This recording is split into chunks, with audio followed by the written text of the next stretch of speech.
A very common pattern that we see with binge eating is what we call the human doing, which is whereby your sense of identity is tied to always needing to feel like you are breaking through, achieving, overachieving, or being productive at the very least.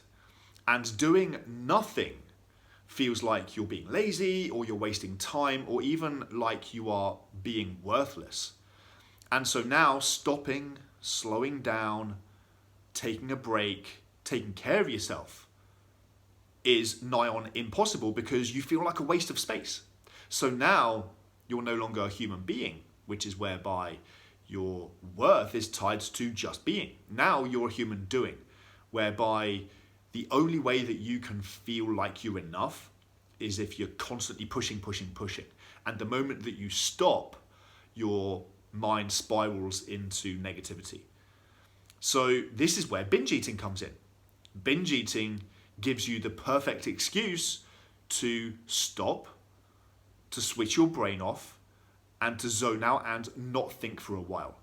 Binge eating, for a lot of people, has almost this trance-like effect or this hypnotic quality to it, whereby it's almost like nothingness, whereby you don't have to think or feel anymore, but you also don't have to wrestle and struggle with feelings like you're being lazy or wasting time or being worthless, because you're not doing nothing. You're busy. You're busy eating, because eating's a doing thing.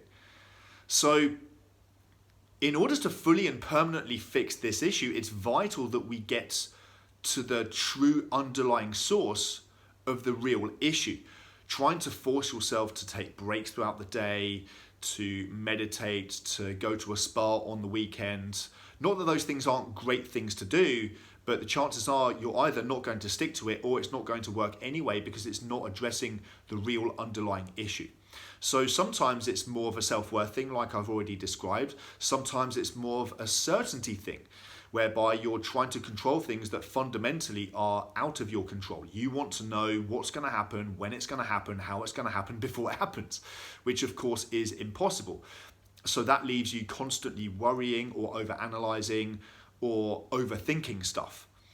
And now you're just caught in this kind of endless cycle of what if questions over and over and over again. Sometimes it's more of a perfectionism thing, whereby you're constantly asking yourself questions like what else is wrong and what else isn't good enough in yourself, in your work, in what you've done. You're looking for 100% protection against criticism or anybody ever thinking anything bad of you, which obviously leaves you in this never-ending chase for perfection, which of course is impossible, and again leaves you just stressed out, burnt out, and is unsustainable. And sometimes it's all of the above, because often these unconsciously learned patterns and behaviors are very closely related and closely intertwined. So hopefully by now you can see that binge eating has very little to do with food. It's all of the underlying issues that need to be addressed. But if you've ever worried to yourself something along the lines of, I'm smart, I'm hardworking, I'm driven, I'm intelligent, why the hell can't I get a grip on my food issues?